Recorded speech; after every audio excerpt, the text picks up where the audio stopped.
And welcome everyone to the latest edition of Orlando Magic Pod Squad. Dante Marcatelli, George Galante, Jake Chapman here with you, and it is our pleasure to welcome in Orlando Magic assistant coach Jesse Mermuys, kind enough to join us. And George and Jake, just so you know, there's one thing that he does that none of us do, and that is work out. That is work out. And no surprise to anybody. But how about that? We get in not too bad last night, right, Coach? We get in about 1 in the morning to the hotel, and you've already got yourself a workout at the time of this taping here in New York City. You're already up and at it. Yeah, I was pretty pumped that we pulled that one out. So I had a lot of Yes. energy. I didn't sleep much. Is that what happens? Do you got to get up first thing in the morning after a big win like that and get off some of that energy? Yeah, well, it was I mean, as you know, every back-to-back game in the NBA is an adventure. And it was looking pretty bleak there. Um, Yes. Thank goodness that Mose had an unbelievable halftime because we were able to pull that thing out. And so I was pretty pumped because I knew we had a day off today in New York, and I knew it would be ruined if we lost that game. So Yeah, that's right. Well, you guys handled your business. You know, it's interesting, Jesse. We want to get your story, and for everybody listening, we're going to go back and tell your story, your NBA journey, kind of how you got into the NBA, and if that was the goal, and all that. But since you touched on it, it's remarkable timing because Josh Robbins was there from the Athletic, and of course we know Josh Robbins in Orlando, and he wrote a nice story about Coach Mose and how about he should be considered Coach of the Year this year in the NBA, and the great job that his staff does and all of that. But what was different about that halftime last night? Because that came out in that article as well. well, we typically have a routine where, coach will address the team. I'll show some offensive adjustments. Coach Oz will show some defensive adjustments or things that are hurting us. And then, we'll bring it in and go out there. And he just kind of passionately kind of woke them up, said some really some good words that I won't repeat, but we didn't show any film. It wasn't really about basketball and the X's and O's. And thank goodness he hit it right on the head, and our guys were able to respond as they always do to him. Yes. Yes. Jesse, what do you feel like has flipped this year as opposed to maybe last year? It's basically the same roster for the most part.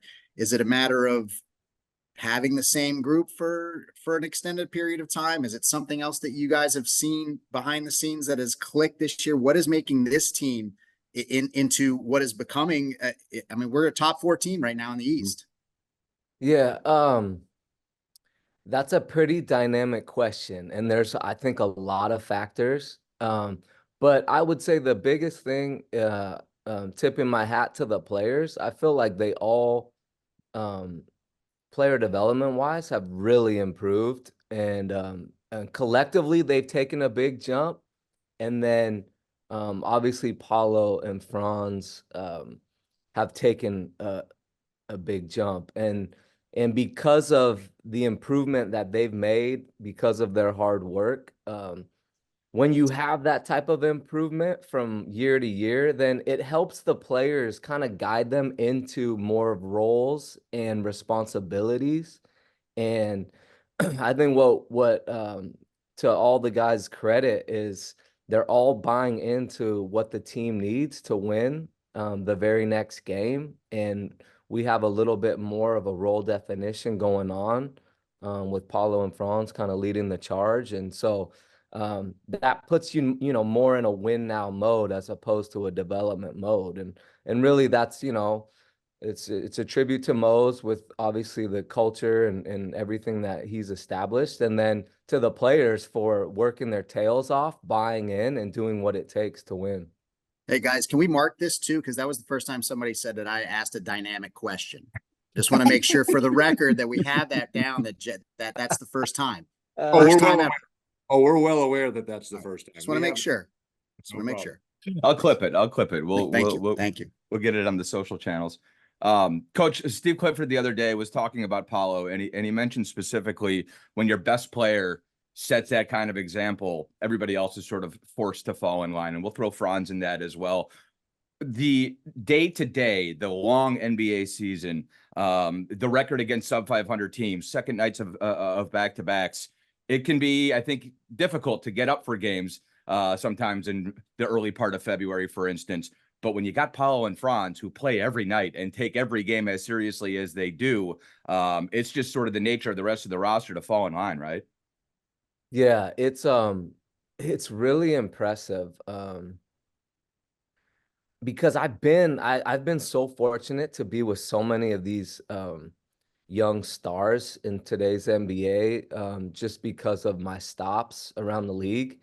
And the biggest thing that is hard for these guys to do is be consistent. You know, there's so many players in the NBA that can go out on a night and have a big game, have a, 35 and even have a win streak going and play really well for a time period, and then fall off for a while. And the consistency that Paulo has shown for a second-year player is incredible. And so he's a big-time player. Mentally, he's so tough, and his consistency is what made him an all-star, and that consistency is what, gets you into the playoff contention. Jesse, I always think the sign of a great staff is how you can kind of keep the team afloat, even when you're losing players, to injury or out of the roster or whatever. And there is a way that this team plays, and there has been since Coach Mosley and this staff got here. There's a way that this team plays. And I think that's another thing, to Jake's credit, that Steve Clifford said the other day. But last night in Washington, D.C., it's a sluggish start. You're starting two Green Goblins. You've had over 30 starts for two Green Goblins, right? With Goga Bitadze and Anthony Black. But there's a way you play where there's expectations for those guys when they come in to not have a drop-off. Just touch on the job, that the role that you play and this coaching staff with keeping, no matter who it is, ready every night. Yeah, well, I think that what you guys see across the NBA and with the scoring and the just the offensive numbers league wide are incredible, obviously. And there's a lot of factors of that. Obviously, I know Coach Kerr and some of the head coaches have complained about the officiating and the rule changes to try to encourage scoring. But also a lot of that is that the culture of defense hasn't really, from a coaching body, it has kind of gone away as well, because it's just so hard to get these guys to be able to play both sides of the basketball with the schedule. There's a lot of factors to that. And so really it goes back to, again, Mose, driving home that you have to play defense here to get on the floor. And when you're held accountable for playing defense, it's a lot easier for a guy to go in there and plug in, knowing that he has to play defense, than a guy going in there thinking, hey, I need to show out and score and do some, spectacular thing to try to keep this spot. And so I think that, from day one, we've been a defensive minded team. Everything that we do is defense first. And we've been able to stick to that because of Mose. And so when you do that, I think, the guys at some point, they have to fall in line. They either got to play defense or they're not going to play. And so he's made that very clear. And to those, to our players' credit, they play defense. Yeah, I mean, I know if I was on the roster and I wasn't playing defense, I would want to get on the floor. So that would get my rear end on the floor for sure. Jesse, let's go to you personally just for a little bit. Did you ever think, starting out in South Point Catholic High School, that 20 years later you'd be on the biggest stage, the brightest lights? Talk about your start and where you thought this thing was going to take you. Well, it's so funny that you asked that, because I actually did think that. Oh, okay. And that's maybe was my problem a little bit as a player, because all the way up until I stopped playing, I really believed I was going to play in the NBA. I mean, I had just a very naive, incredible belief, and was a big time dreamer. Um, and so even when I finally stopped, when I stopped chasing the basketball dream from a player standpoint, um, I always, as soon as I started coaching, I believed that I would be coaching in the NBA. And so uh, it was very vivid to me. It was very real to me. And I just took every step towards that as my North Star. And I remember, I've been with my wife, Michelle, for a really long time. We met in college. And I remember we were taking a road trip. I was coaching in an AAU tournament in Las Vegas, and we had to drive there. And and I remember we pulled off. We were having a sandwich, like a stop, and I remember telling her, I'm gonna coach in the NBA, um, and we're gonna be fine. It's gonna be all good. Because I think at the time I wasn't making any money, and it's a really big time struggle, obviously, to be a basketball coach. If you're looking to establish a family and Yeah. do the real world stuff, because you just don't make any money for a really long time. And so I remember telling her that, and I remember her being like, "Oh, okay." I didn't know how convinced she was in that, but she vividly remembers me saying that. And so And when it you when were it you were a high school coach at that point, Jess? yeah, I was a high school coach at that point. And I remember when I did get to the NBA, I remember her reminding me of that conversation. Hmm. It's a great That's story. powerful stuff. Coach, who are a few, I'm sure you could do a whole podcast on this question, but who are a few figures along the way who opened doors for you and maybe gave you a little pat on the butt along your way to get you to this point? Growing up in Tucson, Arizona, Lute Olson was like he was the man. I mean, he was so presidential. They were winning at such a high level. He was everything. If you loved basketball, I mean, you looked up to this guy. He was incredible, incredible coach, incredible person. The way he carried himself and spoke and everything. And so, I would say he was a big inspiration for me. and and then when I got to the NBA, my first gig with the Denver Nuggets, I was so fortunate to be with George Karl and Tim Gergovich, who were just longtime old school NBA coaches, because it really gave, I think Mose would say the same thing. It really set us up with a foundation of, doing things the right way, how things need to be done, how to pour into the players. And that really set us up for success in the NBA. It's interesting, Jesse. You start, you're in community college, and then you're in Southern Utah, and then you go back to Arizona. Your break in the NBA, right? I think you started with video with Denver, as you mentioned. That's when you met Jamal Mosley. You ultimately met Masai Ujiri with your time in Denver. But when you get that big break, now you're trying to work your way up the ranks. I mean, what was that conversation like and that move when you're starting your NBA journey with the Denver Nuggets? A really good, by the way, really good Denver teams. Yeah, it was so much fun. I mean, it was incredible hours. I remember I didn't really see my wife, we'd moved to Denver. We were in this tiny shoebox of a place, and I remember I just did not see her. I mean, I was there 24/7.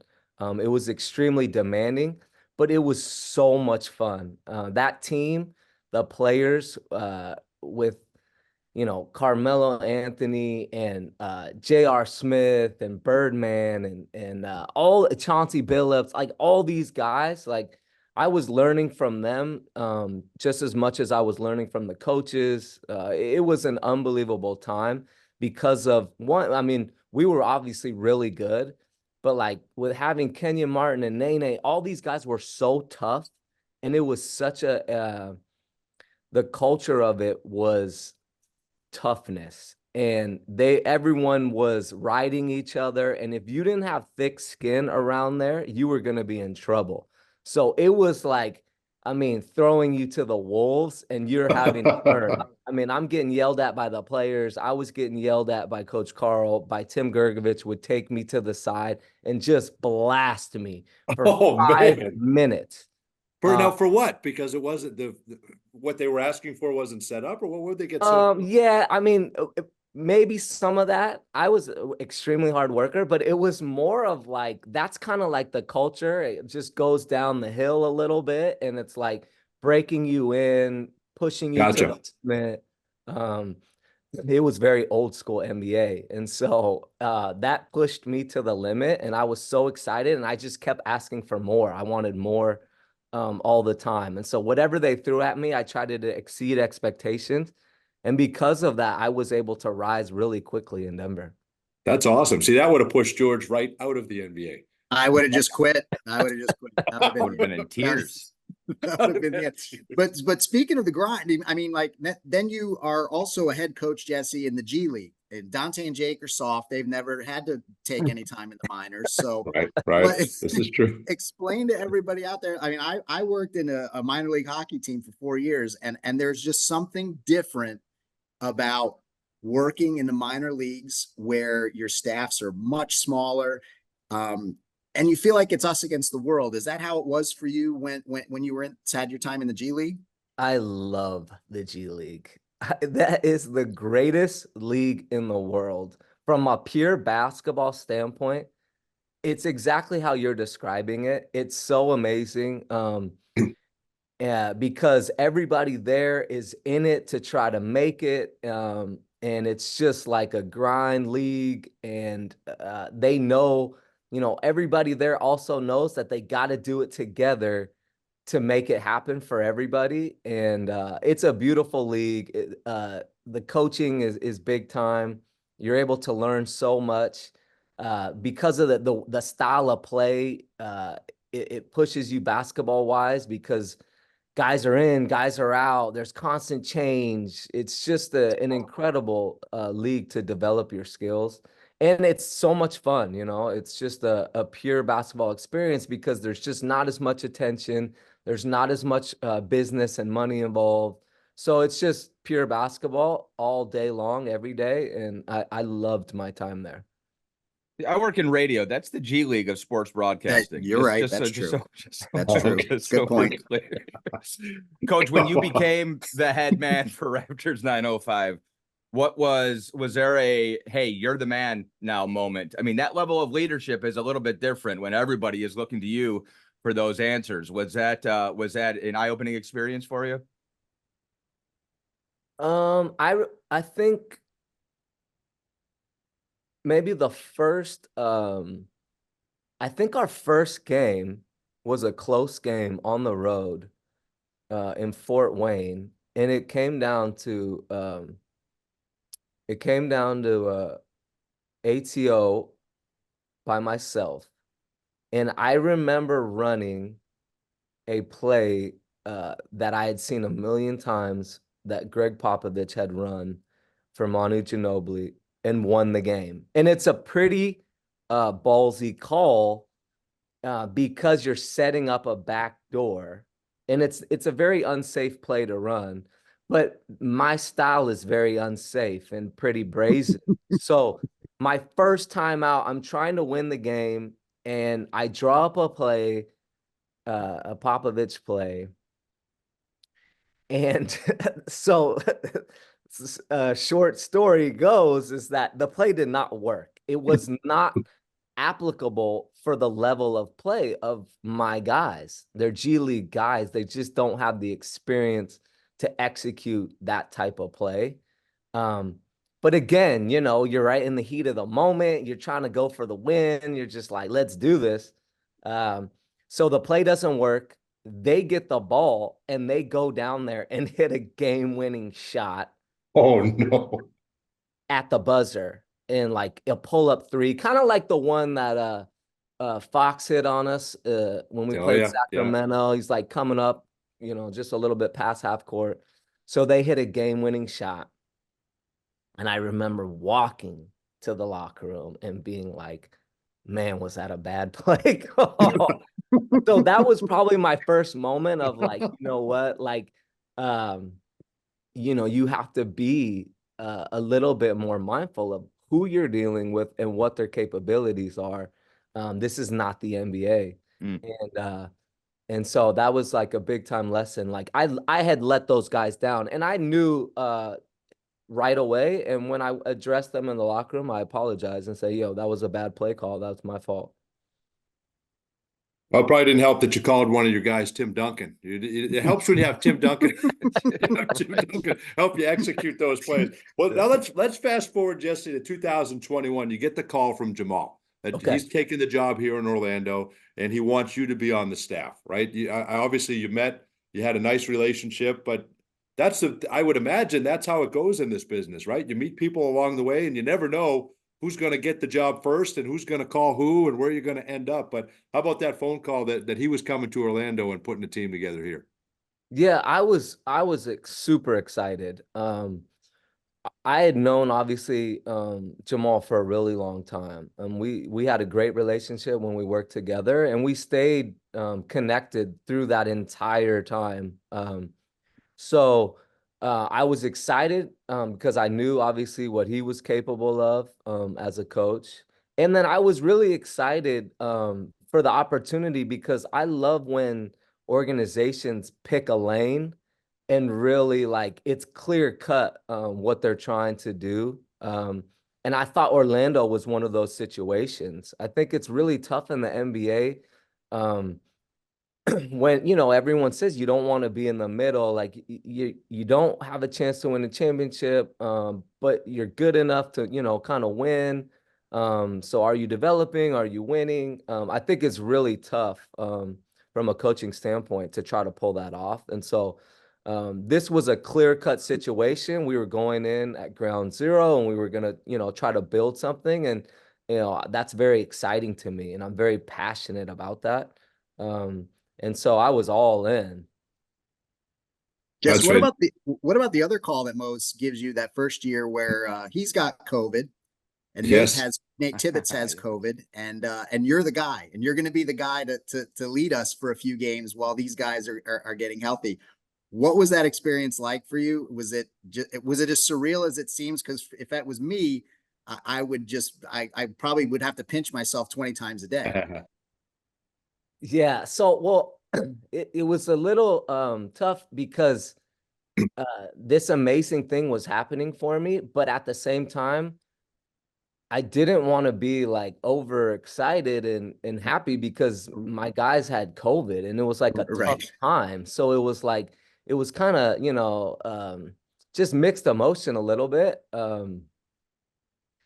But again, I'm a 5'9" little spark plug that's coaching in the NBA. And if I didn't have a ton of confidence in my abilities, I wouldn't be able to survive out there and provide value. And so there wasn't a moment where I was nervous. Like I was ready to go, obviously. Like and it once, it settled in. I was excited for the opportunity and I wish, I would coach as many times as I could possibly get. So um yeah, it was weird because I definitely didn't want those guys to have COVID and not be there and not Right. coach the team. But I was obviously really excited for the opportunity, and I just tried to enjoy it and felt really ready and prepared for it. And he was, guys. He was a spark plug during those timeouts. I got to stick my nose in those huddles, and he was fired up during those timeouts, which was great. What can you tell us about Jamal Mosley? You probably know him better than anybody, Jesse, having known him as long as you have. And we do hope he's in the conversation for Coach of the Year because what this team has done and the staff included is just remarkable. Now sitting fourth in the Eastern Conference. I mean, it's been so long here in Central Florida to be in this position. Can you tell us about the person he is and how hard Jamal Mosley works? Yeah, I don't know how he does it. Um I really don't know how he does it because, my calling card for my entire coaching career has been that I have unlimited energy. I have tons of positive energy, and that has been like a separator for me. And this guy blows me out of the water. I really don't know how he does it. He's just he's incredibly hardworking, and he's incredibly caring and kind to these players. And that, you know, that plays out all the time. And they respond for him because, you know, because he comes with such a low ego, kind mindset, and treats everyone from top to bottom wonderfully. And he's backing it up with the work that he puts in and what he says he lives up to. And so, you know, he's just a big time. He's a big time guy, and he's doing a great job. And I'm just happy to be along for the ride. I say the That's same thing, Dante, because awesome. I've asked Jamal one time. I was like, "You're so positive." Like I picture he just goes home and maybe there's a room or there's an area of his garage where it's just like holes are punched in the wall or something, because you just don't see it at Yeah. any point at any time. You come into the office, he's positive. You get in at 3 a.m. on the road, he's positive. Like the guy is just overflowing with positivity to the point where I was just like, this can't be. You can't be.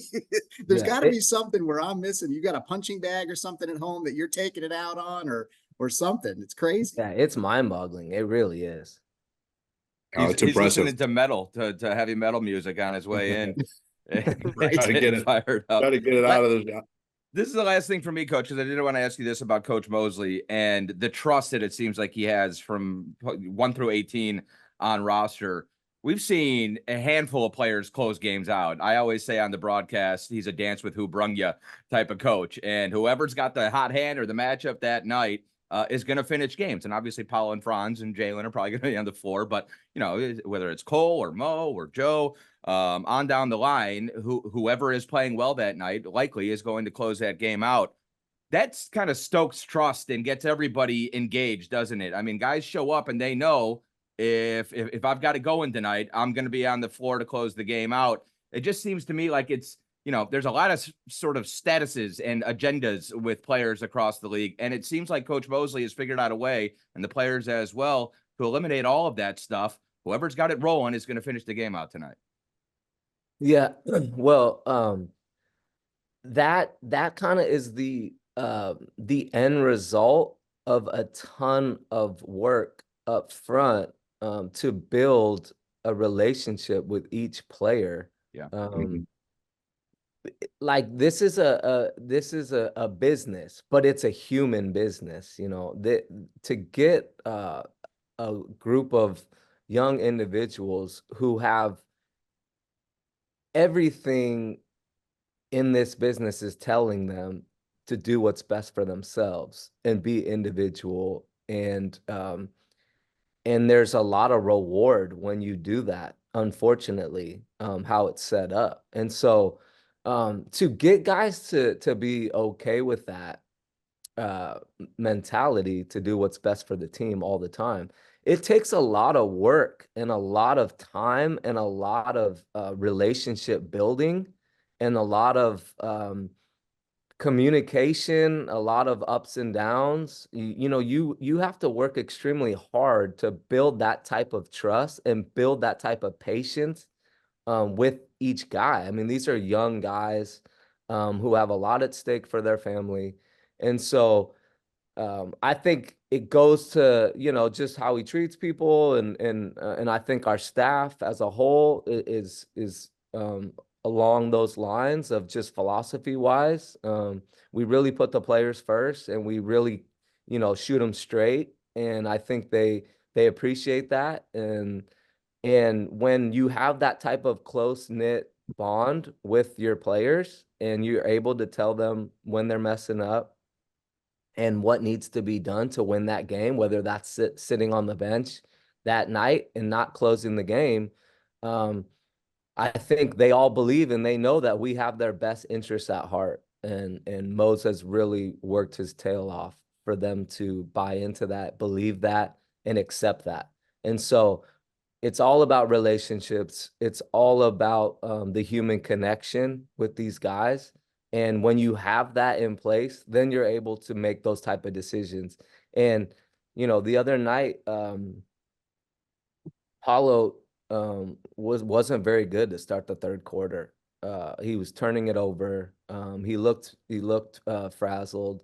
I still think he was dealing, he's still not 100% healthy. And it was clear he needed a reset, we went to the timeout, there'd only played four minutes into that third quarter. And I remember we went to the timeout and he looked at me, Mose did, and we were both like, yeah, let's get him out. He needs a reset. He needs time. He's not playing well. He's hurting us.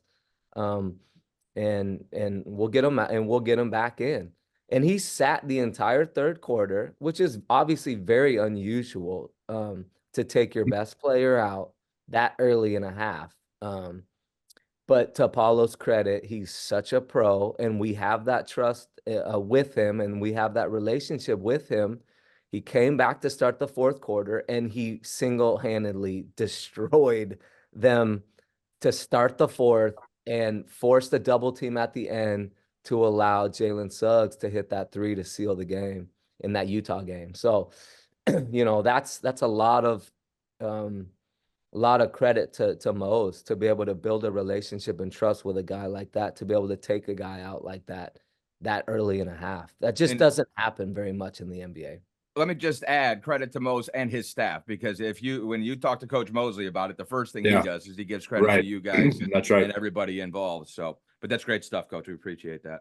That's great, and I tell you this, to have that human side of it, it's refreshing because there's all walks of life. There's humans involved, and you don't hear that it's humans first, and I think that's outstanding. Last thing, we watched Paolo make his NBA debut last year, and I'm working the game with Quentin Richardson, and we sit in the back, and we're 5 minutes into the game, and he looks at me and he goes, "Dante, we got a dude. We have a dude."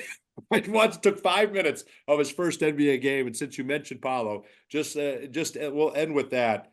As Magic fans get excited, and as we gear up for this playoff push, and who knows where this is going to take you, it's just so exciting here in Central Florida. How much does he help having that guy when you put a game plan together, and as you think about this playoff push? How incredible is Paolo Banchero? He's incredible. I've been so fortunate to be around some big time players in my journey in the NBA. DeMar DeRozan, Kyle Lowry, James Harden,